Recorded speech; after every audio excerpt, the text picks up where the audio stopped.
Friends, എല്ലാവർക്കും നമസ്കാരം. നമ്മുടെ ഇഷ്ടപരമ്പരയുടെ പുതുപുത്തൻ വിശേഷങ്ങളിലേക്ക് ഏവർക്കും സ്വാഗതം. എല്ലാവർക്കും ഇന്ന് നല്ലൊരു ദിവസമാകട്ടെ എന്ന് ആശംസിച്ചുകൊണ്ട് തന്നെ നമുക്ക് വിശേഷങ്ങളിലേക്ക് കടക്കാട്ടോ. അങ്ങനെ ഗോമതി തൻ്റെ മനസ്സിലുള്ള സകല ദേഷ്യവും തീർത്തുകൊണ്ട് അനുവിൻ്റെ മുഖത്തേക്ക് വെള്ളമൊഴിക്കുകയാണ് കേട്ടോ. അനു ഞെട്ടിത്തെറിച്ച് നിൽക്കുകയാണ്. തൻ്റെ അമ്മ ഇങ്ങനൊന്നും പ്രവർത്തിക്കുമെന്ന് അനു ഒരിക്കലും കരുതിയിരുന്നില്ല. അമ്മേ എന്ന് വീണ്ടും വിളിക്കാണ്. ആരാടെ നിൻ്റെ അമ്മ? എന്നെ നോക്കി അങ്ങനെ വിളിക്കാൻ നിനക്ക് എങ്ങനെ ധൈര്യം വന്നടി? എനിക്കൊരു മകളുണ്ടായിരുന്നു. അവൾ എന്നാണോ എൻ്റെ കുടുംബത്തെ മുഴുവനും വേദനയിൽ ആഴ്ത്തിക്കൊണ്ട് മറ്റൊരുവൻ്റെ കൈ പിടിച്ച് ഈ വീട്ടിൽ നിന്ന് ഇറങ്ങിപ്പോയോ അന്ന് അവൾ എൻ്റെ മനസ്സിൽ മരിച്ചതാ എന്ന് പറയാം. അപ്പം ഇത് കേട്ടുകൊണ്ട് ഇന്ദ്രാമ്മ ഇറങ്ങി വരികയാണ് കേട്ടോ. എന്താ ഗോമതി നീ ചെയ്തത്?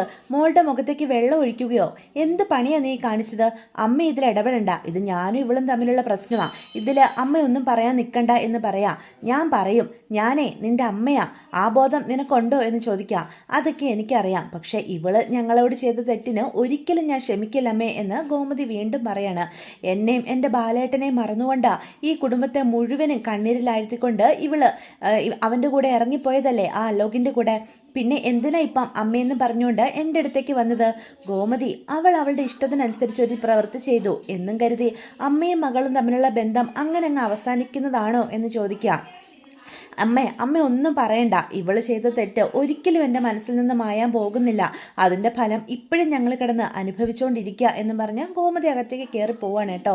അപ്പം ഇത് കാണുന്ന അനുശ്രീ ആകെ തല താഴ്ത്തി കരഞ്ഞോണ്ട് നിൽക്കുക. മോളെ നീ കരയല്ലേ, ഞാനാ നിന്നെ നിർബന്ധിച്ച് അവളുടെ അടുത്തേക്ക് വിട്ടത്. ഗോമതി ഇങ്ങനെ ചെയ്യുമെന്ന് ഞാൻ കരുതിയില്ല എന്ന് പറയാം. വേണ്ട മുത്തശ്ശി ഒന്നും പറയണ്ട. അല്ലെങ്കിൽ തന്നെ മുത്തശ്ശി ഒരു തെറ്റും ചെയ്തിട്ടില്ല.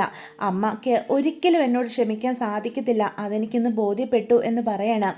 അപ്പം നമ്മുടെ ഇന്ദ്രമ്മ പറയും, നീ പരീക്ഷയിൽ നല്ല മാർക്കൊക്കെ മേടിച്ച് ജയിച്ചപ്പം അവൾ പായസമൊക്കെ വെച്ചുകൊണ്ട് തന്നില്ലേ? അപ്പം ഞാൻ കരുതിയത് അവളുടെ മനസ്സിൽ നിന്നോട് ദേഷ്യമൊന്നും ഉണ്ടാകില്ലെന്നാ.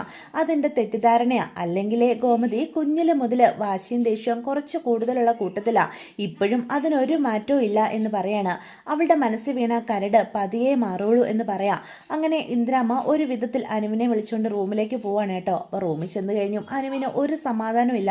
അവളെ ഇന്ദ്രമ്മയെ കെട്ടിപ്പിടിച്ച് കരയാണ് കേട്ടോ. മോളെ നീ ഇങ്ങനെ കരയാതെ, നിന്റെ അച്ഛൻ്റെയും അമ്മയുടെയും സ്നേഹമൊക്കെ നിനക്ക് തിരിച്ചു കിട്ടും എന്ന് പറയാം. ഇല്ല, എൻ്റെ അച്ഛനും അമ്മയും എന്നെ പൂർണ്ണമായിട്ടും വെറുത്തു. ഇനി അവരൊരിക്കലും എന്നെ പഴയ പോലെ സ്നേഹിക്കില്ല എന്ന് പറഞ്ഞ് കരയാ. മോളെ നീ ഇങ്ങനെ കരയാതെ എന്ന് വീണ്ടും ഇന്ദ്രമ്മ ഓരോന്നൊക്കെ പറഞ്ഞ് ആശ്വസിപ്പിക്കുകയാണേ. അപ്പം ഇന്ദ്രാമ്മയുടെ മുറിയിൽ നിന്നും സംസാരം കേൾക്കുന്ന അച്യുതൻ ആ വഴിക്ക് പോകുമ്പം മുറിയിലേക്ക് എത്തി നോക്കുക. അച്യുതൻ കാണുന്നതോ അനുശ്രീ നമ്മുടെ ഇന്ദ്രാമ്മയെ കെട്ടിപ്പിടിച്ച് കരയുന്നതാ. അത് കാണുന്ന അച്യുതന് ഒരുപാട് സന്തോഷം തോന്നുകയാണ് കേട്ടോ. നേരെ അലോകിൻ്റെ അടുത്തേക്ക് ചെല്ലുക. എടാ നിന്നോട് ഞാൻ അവളെ ഉപദ്രവിക്കണമെന്ന് പറഞ്ഞപ്പം ഇത്ര പെട്ടെന്ന് നീ അത് ചെയ്യുമെന്ന് ഞാൻ കരുതിയില്ല. അവളെ കരയുന്നുണ്ട്, അങ്ങനെ തന്നെ വേണം. അവൾ കരഞ്ഞാലേ ആ ദേവമംഗലത്തുള്ളവരും കരയത്തുള്ളൂ എന്ന് പറയാം. അച്ഛനത് എന്താ പറയുന്നത്? അവള് അമ്മയുടെ റൂമിലിരുന്ന് കരയുന്നത് കണ്ടിട്ടാ ഞാൻ ഇങ്ങോട്ട്. മിക്കവാറും നിന്റെ മുന്നിൽ ധൈര്യം കാണിക്കുന്നുണ്ടെങ്കിലും അവളുടെ മനസ്സിൽ നല്ല സങ്കടം കാണും. അതുകൊണ്ടാകും ഇപ്പം അങ്ങനെ ഒന്ന് കരയുന്നത്. ഈ മുന്നോട്ട് നീ ഇതുപോലെ തന്നെ പോണം. ഒരു കാര്യത്തിലും അവളുടെ മുന്നിൽ നീ താഴ്ന്നു കൊടുക്കരുത്. അവൾ തന്നെ നിന്നെ ഇട്ടിട്ട് പോകുന്ന അവസ്ഥ നീ ഉണ്ടാക്കിയെടുക്കണം. ഞാൻ പറഞ്ഞ കാര്യം നീ മറക്കണ്ട. ഏട്ടൻ കൊണ്ടുവന്ന ആലോചന ഉണ്ടല്ലോ, ആ കോടീശ്വരൻ്റെ മകളുടെ, അത് തന്നെ മതി നമുക്ക് എന്ന് പറയാണ്. അപ്പം അച്ഛൻ ഇത് എന്തൊക്കെയാണ് പറഞ്ഞിട്ട് പോകുന്നത് എന്ന് മനസ്സിലാക്കാതെ അലോകാണെങ്കിൽ അന്തം വിട്ട് നിൽക്കുകയാണ് കേട്ടോ. എന്നിട്ട് അച്ഛൻ അവിടെ നിന്ന് അങ്ങോട്ട് പോവാ സന്തോഷത്തോടു കൂടിയേ. അപ്പം അലോകാണ് വീണ്ടും ചിന്തിക്കുകയാണ്. മിക്കവാറും അനുശ്രീ അവളുടെ വീട്ടിലുള്ളവരുടെ കാര്യം ഓർത്ത് സങ്കടപ്പെടുന്നതായിരിക്കും. അതാകും അച്ഛൻ കണ്ടത്. അച്ഛൻ അറിയില്ലല്ലോ ഞങ്ങളുടെ കല്യാണം ശരിക്കും നടന്നിട്ടില്ലെന്നും എന്തൊക്കെയാണ് അവിടെ ഒന്ന് അരങ്ങേറിയതെന്നും എന്ന് അലോക് അപ്പം ചിന്തിക്കുവാണേ. ഇതേ സമയം ദേവമംഗലത്ത് നമ്മുടെ ഗോമതിയും അനുശ്രീയോട് അങ്ങനെ പെരുമാറിയെങ്കിലും ആകെ സമാധാനം പോയി അടുക്കളയിൽ ഇങ്ങനെ ചിന്തിച്ച് നിൽക്കുകയാണ് കേട്ടോ. താൻ എങ്ങനെ വളർത്തിയ മകളാ, തന്നെയും ബാലേട്ടനെയും ഇതുപോലെ വേദനിപ്പിച്ചുകൊണ്ട് അവൾക്ക് അലോകിൻ്റെ കൂടെ പോകാൻ എങ്ങനെ തോന്നി? അവളെ ഞാൻ എത്രമാത്രം വിശ്വസിച്ചതാ എന്നൊക്കെയുള്ള ചിന്തകൾ ഗോമതിയുടെ മനസ്സിലേക്ക് കടന്നു വരികയാണേ. അതുകൊണ്ട് തന്നെ ശ്രദ്ധയോടെ ഒരു കാര്യം പോലും ചെയ്യാനായിട്ട് സാധിക്കുന്നില്ല. പെട്ടെന്ന് മിത്ര എങ്ങോട്ട് വരിക. അപ്പച്ചി എന്താ ഈ ആലോചിച്ച് നിൽക്കുന്നത് എന്ന് പറയാ. ഒന്നുമില്ലാതെ അപ്പച്ചി ഇങ്ങനെ നിൽക്കില്ല. എന്താ ഉണ്ടായത്? ഞാൻ അനുവിനെ പറ്റിയാണ് ചിന്തിച്ചത്. നമ്മളെ എല്ലാവരെയും കണ്ണീരിലാഴ്ത്തിക്കൊണ്ട് വിശ്വാസവഞ്ചന ചെയ്തുകൊണ്ട് അവൾക്ക് എങ്ങനെയാ അലോകിൻ്റെ കൂടെ പോകാനായിട്ട് സാധിച്ചത് എന്ന് പറയാം. അപ്പം മിത്ര പറയും, അപ്പച്ചി നമ്മൾ കാണുന്നത് മാത്രമായിരിക്കില്ല ശരികൾ. ഓരോരുത്തർക്കും അവരുടേതായ ശരികളുണ്ട്. എന്നെങ്കിലും അവളുടെ ഭാഗത്തെ ന്യായവും നമുക്ക് മനസ്സിലാകും. വേണ്ട, നീ ഒന്നും പറയണ്ട. അവളെ ന്യായീകരിച്ചുകൊണ്ട് എൻ്റെ അടുത്തേക്ക് വരരുതെന്ന് ഞാൻ പലവട്ടം പറഞ്ഞിട്ടുണ്ട്. വീണ്ടും വീണ്ടും നീ എന്തിനാ ഇങ്ങനെ തന്നെ സംസാരിക്കുന്നത് എന്ന് മിത്രയോട് ചോദിക്കാം. അപ്പച്ചി, ഞാൻ ആരെയും ന്യായീകരിച്ചതല്ല എന്ന് പറയാണ്. അവൾക്ക് എന്തെങ്കിലും ശരികളുണ്ടാവും അവളാ ചെയ്ത പ്രവൃത്തിയിൽ. അല്ലാതെ ഇവിടെ ഉള്ളവരെ മനഃപൂർവ്വം വേദനിപ്പിക്കുന്നുവെന്ന് നമ്മുടെ അനു ഒരിക്കലും ചെയ്യില്ല എന്ന് മിത്ര വീണ്ടും പറയാം. അത് കേൾക്കുന്ന ഗോമതിക്ക് നല്ല ദേഷ്യം വരണം കേട്ടോ. പിന്നെ ഗോമതിയെ കൂടുതൽ പറഞ്ഞ് പ്രകോപിപ്പിക്കേണ്ടെന്ന് കരുതി മിത്രയും അവിടുന്ന് അങ്ങോട്ട് പോവാണേ. എന്നിട്ട് ഗോമതിയെ നോക്കി പറയും, അവളുടെ ഗതികേട് കൊണ്ടാ ഈ ഓരോന്നും ചെയ്തു കൂട്ടിയത്. അലോകിനെ അവൾ കല്യാണം കഴിച്ചിട്ടില്ലെന്നും ഈ കുടുംബത്തോട് അവൾ ഒരു ചതിയും ചെയ്തിട്ടില്ലെന്നും ഒരിക്കൽ അപ്പച്ചിക്ക് മനസ്സിലാകും എന്ന് പറഞ്ഞിട്ട് അവിടുന്ന് അങ്ങോട്ട് പോവാണേ. ഇതേ സമയം ഫോൺ വിളിച്ച് പറഞ്ഞിട്ടൊന്നും ദേവി തൻ്റെ തീരുമാനം മാറ്റുന്നില്ല. അതുകൊണ്ട് ഉദയഭാനു ഗോമതി സ്റ്റോറിലേക്ക് പോകാനായിട്ട് തന്നെ തീരുമാനിക്കുകയാണ് കേട്ടോ. ദേവി കടയിൽ കാര്യമായിട്ട് ജോലികളൊക്കെ ചെയ്യുമ്പോഴാണ് അവളുടെ അച്ഛൻ്റെ അങ്ങോട്ടുള്ള വരവ്. ആ സമയത്ത് ബാലനോ ധർമ്മനോ രാമേട്ടനോ ആരും കടയിലും ഇല്ല കേട്ടോ. ഓരോരുത്തരും ഓരോരോ തിരക്കുകളായിട്ട് പോയിരിക്കുകയാണ്. പെട്ടെന്നാണ് അച്ഛനെ കാണുമ്പം ദേവി ചോദിക്കും, അച്ഛനെന്തിനാ ഇങ്ങോട്ട് വന്നത്? അത് മോളെ, ഞാൻ നിന്നോടൊരു കാര്യം പറഞ്ഞിരുന്നു. ആ കാര്യത്തെപ്പറ്റി സംസാരിക്കാനാണ് ഞാൻ വന്നത്. ഓ, ഗോമതി സ്റ്റോറിലേക്കുള്ള എൻ്റെ ഈ വരവ് നിർത്താനായിരിക്കും അച്ഛൻ ഇങ്ങോട്ട് വന്നതല്ലേ? ആനന്ദേട്ടൻ വിളിച്ച് അച്ഛനെ നന്നായിട്ട് ബുദ്ധിമുട്ടിക്കുന്നുണ്ട്. അതുകൊണ്ടായിരിക്കുമല്ലോ അച്ഛനിപ്പം ഇങ്ങോട്ട് ഈ വേഷവും കെട്ടി വന്നത് എന്ന് ചോദിക്കാം. മോളെ, ആനന്ദിനെ വെറുപ്പിച്ചുകൊണ്ട് നീ എന്തിനാ ഇങ്ങോട്ട് വന്നത്? അത് ശരിയാകില്ല. അവൻ ഒന്ന് പറഞ്ഞ് രണ്ടാമത്തതിന് നിന്നെ വീട്ടിൽ കൊണ്ടുവിടുന്ന കാര്യമാണ് പറയുന്നത്. ഈ ബന്ധം എങ്ങനെയാണ് നമ്മൾ നടത്തിയെടുത്തതെന്ന് നിനക്ക് നന്നായിട്ട് അറിയാവുന്നതല്ലേ? ആ ബന്ധത്തിൽ നിന്ന് അവൻ സ്വയം മാറിക്കഴിഞ്ഞാൽ പിന്നെ നിന്റെ ജീവിതം എന്താകും മോളെ എന്ന് ചോദിക്കാം. എൻ്റെ ജീവിതത്തെപ്പറ്റി എനിക്കിപ്പം ഒരു പ്രതീക്ഷയും ഇല്ലച്ച എന്ന് അപ്പം ദേവി പറയാണ്. എൻ്റെ കുഞ്ഞ് എന്നെ വിട്ടിട്ട് പോയോ അന്ന് അവസാനിച്ചതാ ദേവിയുടെ സ്വപ്നങ്ങളും ആഗ്രഹങ്ങളും പ്രതീക്ഷകളും എല്ലാം. ആനന്ദേട്ടനും ഇപ്പം ആ മനസ്സിൽ എനിക്ക് ഒരു സ്ഥാനവും നൽകിയിട്ടില്ല എന്ന് പറയാണ്. എന്ന് കരുതി ഈ ബന്ധം നമുക്കങ്ങനെ അവസാനിപ്പിക്കാൻ സാധിക്കുമോ? നിനക്ക് ആനന്ദില്ലാതെ ജീവിക്കാൻ കഴിയുമോ എന്ന് ചോദിക്കുക. ആനന്ദേട്ടനില്ലാതെ എനിക്ക് ഒരിക്കലും ജീവിക്കാൻ സാധിക്കത്തില്ല എന്ന് ദേവി പറയാം. ആനന്ദേട്ടനും ദേവമംഗലവും അവിടെ ഉള്ളവരൊക്കെയാ എൻ്റെ സന്തോഷം. ഞാൻ ആനന്ദേട്ടൻ പറഞ്ഞിട്ടും ഈ കടയിലേക്ക് വീണ്ടും വീണ്ടും വരുന്നത് എൻ്റെ ആവശ്യത്തിനല്ലച്ചാ. അച്ഛൻ അറിയാവോ, ബാലച്ചൻ ഇപ്പം ആകെ തകർന്നിരിക്കുക. അനു അങ്ങനെ ഒരു പ്രവൃത്തി ചെയ്തത് മൂലം ബാലച്ചൻ ശരിക്കും തകർന്നു. എല്ലാവരുടെയും മുന്നിൽ നാണം കെട്ട ബാലച്ചൻ നിന്നത്. അത് കടയിലും കാണാനായിട്ട് തുടങ്ങി. കടയിലെ കാര്യങ്ങളിലൊന്നും ബാലച്ചന് വേണ്ട ശ്രദ്ധ കൊടുക്കുന്നില്ലായിരുന്നു. അതുകൊണ്ടാണ് ഞാനായിട്ട് കടയിലേക്ക് വരാമെന്ന് പറഞ്ഞത്. ഒരിക്കൽ എന്നെ അവരെല്ലാവരും നിർബന്ധിച്ചതാ. അന്ന് ഞാൻ വേണ്ടെന്ന് പറഞ്ഞതാ. പക്ഷെ ഇപ്പം എൻ്റെ ആവശ്യം ഇവിടെ ഉണ്ട് എന്ന് പറയാണ്. മോളെ, പക്ഷെ നീ ഈ ചെയ്യുന്നതൊന്നും ആനന്ദിന് മനസ്സിലാകുന്നില്ലല്ലോ എന്ന് പറയാം. ആ വീട്ടിൽ ഓരോ നിമിഷം ഇരിക്കുമ്പം എൻ്റെ കുഞ്ഞിൻ്റെ ഓർമ്മകളാ.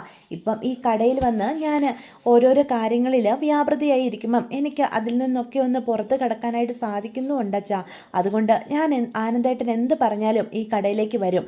ബാലച്ചൻ എന്നാ എന്നോട് വരണ്ടെന്ന് പറയുന്നോ അന്ന് വരെയും എന്ന് പറയാം. മോളെ, നീ ഇങ്ങനെ വാശി പിടിക്കല്ലേ. നീ ഈ കടയിലിരിക്കുന്നാൽ എനിക്ക് സന്തോഷമുള്ളൂ. പക്ഷേ അവനെ വെറുപ്പിച്ചുകൊണ്ട് നീ അങ്ങനെ ചെയ്യരുതെന്നാണ് ഞാൻ പറഞ്ഞത്. പെട്ടെന്ന് കടയിലേക്കൊരു കസ്റ്റമർ വരും കേട്ടോ. അപ്പോഴത്തേക്കും ദേവി സാധനങ്ങൾ എടുത്തു കൊടുക്കാനായിട്ട് അങ്ങോട്ട് മാറുവേ. അപ്പം ഉദയഭാനു ആണെങ്കിൽ പെട്ടെന്ന് തന്നെ ബാലൻ്റെ ടേബിളിൻ്റെ അടുത്തേക്ക് വന്ന് നിൽക്കുകയാണേ. ദേ അച്ഛ, അച്ഛൻ അവിടെ നിൽക്കൊന്നും വേണ്ട കേട്ടോ എന്ന് പറയാം. അതെന്താ മോളെ നീ അങ്ങനെ പറഞ്ഞത് എന്ന് ചോദിക്കാം. ദേ, അവിടുന്ന് കാശെങ്ങാനും അടിച്ചു മാറ്റാനാ അച്ഛൻ ശ്രമിക്കുന്നതെങ്കിലേ അത് നടക്കത്തില്ലെന്നാണ് ഞാൻ പറഞ്ഞത്. എൻ്റെ മോളെ, നീ എന്നെ പഴയ കണ്ണിൽ കാണല്ല്. അങ്ങനൊരു പ്രവൃത്തി ഞാൻ ചെയ്യുമെന്ന് നീ കരുതുന്നുണ്ടോ? നിന്നെ ബാധിക്കുന്ന ഒരു പ്രവൃത്തിയും അച്ഛൻ ചെയ്യില്ല. അതൊക്കെ പഴയ അച്ഛനാ. ഇതേ പുത്തച്ഛനാ. ഈ പുതിയ അച്ഛനെ ഒരു പ്രവൃത്തിയും ആരും ചെയ്യാൻ പോകുന്നില്ല. ഇത് മോളുടെ പുത്തച്ഛൻ എന്ന് പറയാം. പുത്തച്ഛനോ എന്നപ്പം ദേവി ചോദിക്കും കേട്ടോ. ആ അതെ, ഈ അച്ഛനെ സത്യസന്ധന എന്നാ ഉദ്ദേശിച്ചത്. അച്ഛൻ ഇനി തെറ്റായ വഴിയെ സഞ്ചരിക്കില്ല മോളെ എന്ന് പറയാം. അങ്ങനെ പറയുമ്പോഴും ബാലൻ്റെ ടേബിളിൻ്റെ ഡ്രോ തുറന്ന് അതിലെത്ര കാശുണ്ടെന്നൊക്കെയാണ് കേട്ടോ ഉദയഭാനു ശ്രദ്ധിക്കുന്നത്. പക്ഷെ ദേവി ഇതൊട്ട് കാണുന്നുമില്ല. അപ്പം ഇഷ്ടം പോലെ പൈസ അതിൽ കിടക്കുന്ന ഉദയഭാനുവിൻ്റെ ശ്രദ്ധയിൽപ്പെടുക. എൻ്റെ ഈശ്വര, ഇന്നിങ്ങോട്ട് വരാൻ തോന്നിയത് എന്തുകൊണ്ട് നന്നായി. ഇതിൽ നിന്ന് കുറച്ച് കാശ് ഞാൻ അടിച്ചു മാറ്റിയാലും ആരും അറിയാൻ പോകുന്നില്ല. 500ൻ്റെ നോട്ടുകൾ തന്നെ എടുക്കാം എന്ന് പറഞ്ഞ് പതിയെ എടുക്കാണ് കേട്ടോ. ദേ അച്ഛ, അച്ഛൻ വന്നതുപോലെ തന്നെ പൊയ്ക്കോ.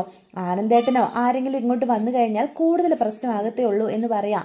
എൻ്റെ പൊന്നു മോളെ, ഞാൻ പറയാനുള്ളത് പറഞ്ഞു. നീ എത്രയും വേഗം ഈ ഗോമതി സ്റ്റോറിലെ ജോലി നിർത്ത്. അതാ നമുക്ക് നല്ലത് എന്ന് പറയാം. അതെ, എന്നാൽ പിന്നെ അച്ഛൻ ഇറങ്ങുക എന്ന് പറയാണേ. അപ്പോഴത്തേക്കും ദേവി പെട്ടെന്ന് ഉദയഭാനുവിൻ്റെ അടുത്തേക്ക് വരിക. അച്ഛൻ കാശൊന്നും എടുത്തിട്ടില്ലല്ലോ അല്ലേ എന്ന് ചോദിക്കാം. എൻ്റെ പൊന്നു മോളെ, നീ എന്നെ ഒന്ന് വിശ്വസിക്കുക. അച്ഛൻ അങ്ങനെ ഒരു തെറ്റ് ചെയ്യത്തില്ലെന്ന് എത്ര തവണ പറഞ്ഞു. നീ എന്നെ ആ പഴയ കണ്ണിൽ കണ്ണിൽ കാണരുത് കേട്ടോ, അച്ഛന് സങ്കടമുണ്ട് എന്ന് പറഞ്ഞ് അവിടുന്ന് പെട്ടെന്ന് ഉദയഭാനു പോവാണേ. അപ്പോൾ അങ്ങനെ പറഞ്ഞത് കൊണ്ട് തന്നെ ദേവി അച്ഛൻ പൈസയൊന്നും എടുത്തിട്ടില്ല എന്ന് കരുതാണ്. അതുമല്ല, തനിക്ക് ദോഷം വരുന്നൊരു പ്രവൃത്തി അച്ഛൻ ചെയ്യില്ല എന്ന് ദേവി കണ്ണുമടച്ച് ഉദയഭാനുവിനെ വിശ്വസിക്കാം. ഇതേസമയം ഉദയഭാനു പുറത്തേക്ക് പോയതിന് ശേഷം താൻ എടുത്ത കാശൊക്കെ എണ്ണി നോക്കുകയാണ്. ഇടയ്ക്കിടയ്ക്ക് ഇനി ഗോമതി സ്റ്റോറിലേക്ക് പോകണം. ദേവി അറിയാതെ അവിടുന്ന് കുറേശ്ശെ കാശടിച്ചു മാറ്റണം. തൽക്കാലം എൻ്റെ പ്രശ്നങ്ങളൊക്കെ അങ്ങനെ ഇപ്പം അവസാനിപ്പിക്കാം എന്ന് പറഞ്ഞു. ഇതേസമയം പെട്ടെന്ന് ഉദയഭാനുവിൻ്റെ ഫോൺ ബെല്ലടിക്കുകയാണേ. അപ്പോൾ ആരാണെന്ന് നോക്കുമ്പോൾ ആനന്ദ. ഇവനെ കൊണ്ട് തോറ്റല്ലോ, ഇനി ഞാൻ ഇവനോട് എന്ത് മറുപടിയാണ് പറയുക എന്ന് പറഞ്ഞ് ഇങ്ങനെ ചിന്തിച്ച് നിൽക്കുക. അപ്പം വീണ്ടും വീണ്ടും ആനന്ദ് വിളിക്കുകയാണ് കേട്ടോ. എടുത്തേക്കാം എന്ന് പറഞ്ഞ് എടുക്കുക. മോനെ ആനന്ദേ, നീ എന്താ വിളിച്ചത് എന്ന് ചോദിക്കാം. എന്തായി, നിങ്ങൾ നിങ്ങളുടെ മോളോട് കാര്യങ്ങളൊക്കെ പറഞ്ഞ് മനസ്സിലാക്കിയോ? നിങ്ങൾ ഗോമതി സ്റ്റോറിൽ ചെന്നില്ലായിരുന്നോ എന്ന് ചോദിക്കാം. അത് പിന്നെ മോനെ, ഞാൻ അവളോട് പറഞ്ഞ് മനസ്സിലാക്കിയിട്ടൊക്കെ ഉണ്ട്. അവൾ ഗോമതി സ്റ്റോറിലേക്ക് വരുമെന്ന് തന്നെയാണ് പറയുന്നത്. വേറൊന്നും കൊണ്ടല്ല, അവൾ ആകെ തകർന്നു നിൽക്കല്ലേ. വീട്ടിലിരിക്കുമ്പം ഓരോ നിമിഷവും കുഞ്ഞിൻ്റെ ഓർമ്മകൾ അവൾക്ക് ആകെ സങ്കടമാണ് കൊടുക്കുന്നത്. അതുമാത്രമല്ല, അനുശ്രീ ആ വീട്ടിൽ നിന്ന് ഇറങ്ങിപ്പോയതിൽ പിന്നെ ബാലനും ആകെ തകർന്ന അവസ്ഥയിലല്ലേ. ഇപ്പം ദേവിമോൾ അവിടെ ഉള്ളത് ബാലനൊരു സഹായമാണെന്നാ. ബാലനെ സഹായിക്കാൻ കൂടി വേണ്ടിയാ അവൾ അവിടെ പോകുന്നത് എന്ന് പറയാണ്. അതുകൊണ്ട് അവളെ കൂടുതൽ നിർബന്ധിക്കാൻ എനിക്ക് സാധിച്ചുമില്ല. ബാലനാകെ തകർന്നു നിൽക്കുന്നൊരവസ്ഥയിൽ എൻ്റെ മോള് ഒരു നല്ല കാര്യമല്ലേ ചെയ്യുന്നത്. താനും തൻ്റെ മോളും ഒരുപാട് നല്ല കാര്യങ്ങൾ ഞങ്ങളുടെ കുടുംബത്തിന് വേണ്ടി ചെയ്തിട്ടുണ്ട്. അതിൻ്റെ പരിണത ഫലവാ ഞാനിപ്പോൾ അനുഭവിക്കുന്നത്. തൻ്റെ മോളെ എങ്ങനെ വീട്ടിൽ ഇരുത്തണമെന്നേ ഇനി എനിക്കറിയാം. തനിക്ക് കഴിയില്ലെങ്കിൽ ഞാൻ ചെയ്തോളാം എന്ന് പറഞ്ഞ് ഫോൺ കട്ട് ചെയ്യുക. എൻ്റെ ഈശ്വര, ഇവന് ഇനി എന്തൊക്കെ പ്രശ്നങ്ങൾ ഉണ്ടാക്കും എന്ന് അപ്പം ചിന്തിക്കുകയാണ് കേട്ടോ നമ്മുടെ ഉദയഭാനു. ഇതേസമയം നമ്മുടെ ധർമ്മനാണെങ്കിൽ മീനുവും മിത്രയും സുകന്യയോട് സ്വർണം ചോദിക്കേണ്ട എന്ന് പറഞ്ഞെങ്കിൽ പോലും ബാലനെ സഹായിക്കാനായിട്ട് സുകന്യയോട് സ്വർണം ചോദിച്ചു നോക്കാം എന്നൊരു തീരുമാനത്തിൽ എത്തിച്ചേരുകയാണ് കേട്ടോ. അതുകൊണ്ട് തന്നെ രാത്രിയിൽ അവർ റൂമിൽ ഒരുമിച്ചിരിക്കുമ്പം ഇങ്ങനെ ചോദിക്കുന്നുണ്ട്, സുകന്യെ ഇപ്പോൾ ഈ കുടുംബത്തിൽ വലിയൊരു പ്രതിസന്ധി ഉണ്ടായിരിക്കുകയാണ്, നമ്മളെ കഴിയുന്ന സഹായം ചെയ്യണ്ടേ എന്ന് ചോദിക്കാം. അപ്പോൾ സുകന്യ പറയും, പിന്നെ തീർച്ചയായിട്ടും ബാലേട്ടനെ എല്ലാവരും ഒരുപോലെ സഹായിക്കേണ്ട ഉത്തരവാദിത്തം നമുക്കുണ്ട് എന്ന് സുകന്യ പറയാം. അല്ല ധർമ്മേട്ടൻ എന്താ പറഞ്ഞു വരുന്നത് എന്ന് ചോദിക്കും. അത് പിന്നെ നിന്റെ സ്വർണം അത് ഒന്ന് പണയം വെക്കാൻ തരുമോ? ഞാൻ എത്രയും വേഗം എടുത്തു തന്നോളാം. നമ്മളെ കൊണ്ട് കഴിയുന്ന ഒരു തുക നമുക്കും ബാലേട്ടന് കൊടുക്കാലോ എന്ന് പറയാം. ഞാനൊരു കാര്യം പറഞ്ഞേക്കാം ധർമ്മേട്ട. ഞാനൊരു കാര്യം പറഞ്ഞേക്കാം. അനുശ്രീ ആരുടെ മകളാ? ബാലേട്ടൻ്റെ മകള്. ബാലേട്ടൻ്റെ മകള് കാരണം ബാലേട്ടനൊരു പ്രശ്നം വന്നു കഴിഞ്ഞാൽ ധർമ്മേട്ടനെ സഹായിക്കേണ്ട എന്താവശ്യമുള്ളത് എന്ന് ചോദിക്കാം. ഇനി അതല്ല, ധർമ്മേട്ടനെ സഹായിക്കണമെന്ന് അത്രയ്ക്ക് അങ്ങോട്ട് താല്പര്യം ഉണ്ടെങ്കിൽ സ്വന്തം കയ്യിലെ പൈസ കൊടുത്ത് സഹായിച്ചോളൂ. ഞാൻ ഒരു എതിർപ്പും ഉണ്ടാക്കത്തില്ല. എൻ്റെ സ്വർണം കണ്ടിട്ട് ഞാൻ സഹായിക്കുമെന്ന് കരുതുകയേ വേണ്ട. അതെ, എൻ്റെ വീട്ടിൽ നിന്ന് എനിക്ക് കഷ്ടപ്പെട്ട് എൻ്റെ വീട്ടുകാർ വാങ്ങിച്ചു തന്ന സ്വർണ്ണമാണ്. അത് നിങ്ങളുടെ കുടുംബത്തെ സഹായിക്കാനുള്ളതല്ല എന്ന് പറയാണ്. സുകന്യ, നീ എന്താ ഈ പറയുന്നത്? ഇത് നമ്മുടെ കുടുംബമല്ലേ എന്ന് ചോദിക്കുക. അല്ല, ഇതെങ്ങനെയാണ് നമ്മുടെ കുടുംബമാകുന്നത്? ആ ബാലേട്ടൻ്റെ മകനാണോ ധർമ്മേട്ടൻ? അല്ലല്ലോ, കൃഷ്ണമംഗലത്തെ അല്ലേ ധർമ്മേട്ടൻ. അങ്ങനെയാകുമ്പോൾ ഒരിക്കലും ഇത് ബാലേട്ടൻ്റെ കുടുംബം ആകത്തില്ല. ബാലേട്ടനും ഗോമതി ചേച്ചിയും ധർമ്മേട്ടൻ്റെ അളിയനും ചേച്ചിയും മാത്രമാണ് എന്ന് പറയാം. നിന്നോട് ഞാൻ പലവട്ടം പറഞ്ഞിട്ടുണ്ട് അവരെ അന്യരാക്കിക്കൊണ്ടുള്ള ഈ സംസാരം നിർത്തിക്കോണോന്ന്. ഞാൻ പറയുമ്പം ധർമ്മേട്ടൻ ഇഷ്ടപ്പെടില്ല, പക്ഷെ ഇത് സത്യമല്ലേ എന്ന് ചോദിക്കുകയാണ്. പിന്നെ 1 കോടി രൂപ കൊടുത്തോളാമെന്നേറ്റത് ബാലേട്ടനല്ലേ? അവർ വന്ന് ചോദിച്ചപ്പം ഇത്രയും വലിയ തുക ഞങ്ങളെ കൊണ്ട് തരാൻ സാധിക്കില്ല എന്ന് തുറന്നു പറയണമായിരുന്നു. അത് ചെയ്യാതെ അവർ വന്ന് പറഞ്ഞപ്പോൾ തന്നെ ഇതെല്ലാം അംഗീകരിച്ചിട്ട് ഇപ്പം കാശിൽ ഇല്ലെന്നും പറഞ്ഞ് നെട്ടോട്ട് ഓടുന്നതേ ബാലേട്ടൻ സ്വയം വരുത്തി വെച്ചതല്ലേ എന്ന് പറയാൻ കേട്ടോ. ഇനിയും സുകന്യോട് പറഞ്ഞിട്ട് ഒരു കാര്യമില്ല എന്ന് ധർമ്മനും ബോധ്യപ്പെടുക. അതുകൊണ്ട് ഒരു വഴക്കിലേക്ക് കലാശിക്കേണ്ടെന്ന് കരുതി ധർമ്മൻ പെട്ടെന്ന് അവിടെ നിന്ന് അങ്ങോട്ട് പോവുകയാണേ. സുകന്യാണെങ്കിൽ ദേഷ്യത്തോടെ അവിടെ ബെഡിൽ കയറി കിടക്കുകയും ചെയ്യും കേട്ടോ. അപ്പോൾ ഇതൊക്കെയാണ് ഇന്നത്തെ എപ്പിസോഡിൻ്റെ വിശേഷങ്ങൾ. അപ്പോൾ വീഡിയോ ഇഷ്ടപ്പെട്ടുവെങ്കിൽ ചാനൽ സബ്സ്ക്രൈബ് ചെയ്യാൻ മറക്കരുത്, ലൈക്ക് ചെയ്യാനും മറക്കരുത്, നിങ്ങളുടെ അഭിപ്രായങ്ങൾ കമൻസ് വഴി എന്നെ അറിയിക്കാനും മറക്കരുത്. എല്ലാവർക്കും ഗുഡ് ബൈ.